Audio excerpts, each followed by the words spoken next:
সকাল থেকে কিন্তু এই মহাখালী এলাকা আমরা দেখছি দফায় দফায় পুলিশের সঙ্গে আন্দোলনকারীদের দফায় দফায় সংঘর্ষ এবং এই মুহূর্তে ঘড়ির কাটায় যখন 2:30 বাজে যদি বলি গত আধা ঘন্টা ধরে পুরো এলাকা একদম পুরো মহাখালী বাস স্ট্যান্ড এলাকা পুরো বলতে গেলে আক্ষরিক অর্থে যে যদি রণক্ষেত্র বলা হয় সেই রণক্ষেত্রে পরিণত হয়েছে।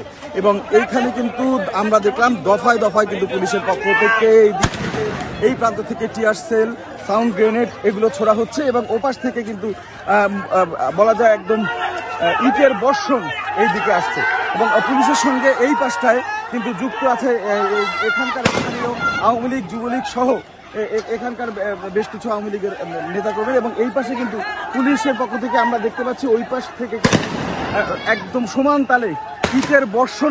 এই রাস্তার এখন কি অবস্থা এবং কিছুক্ষণ আগে যখন টিয়ার সেল নিক্ষেপ করা হচ্ছিল সেই টিয়ার সেলের থেকে বাঁচতে এখানে বিভিন্ন জায়গায় সড়কের বিভিন্ন জায়গায় বিভিন্নভাবে দফায় দফায় আগুন জ্বালিয়ে সেই টিয়ার সেলের সেই তাপ থেকে রক্ষা করছেন এবং এই পাশে কিন্তু যেটি বলছিলাম পুলিশের অবস্থান ঠিক মহাখালী যে রেলগেট আছে এইখান থেকে কিন্তু তারা এগিয়ে বাস স্ট্যান্ড সেই বাস স্ট্যান্ডের কাছে পর্যন্ত অবস্থান নিচ্ছে। ছাত্ররা ওপাশ থেকে যখন ধাওয়া দিচ্ছে তখন তারাও কিন্তু আসলে এই পর্যন্ত চলে আসছে। খামেরা তো দাগ হয় কিভাবে? এই যে ভাবি দাগও যাবে রাগও যাবে, নিন চাকা সুপার হোয়াইট।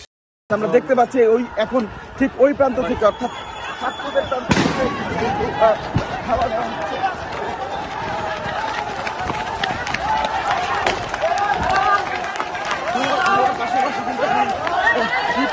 ইট পাটকেল নিক্ষেপ করা হচ্ছে এবং রণক্ষেত্রে পরিণত হয়েছে এই মহাখালী বাস স্ট্যান্ড এলাকা।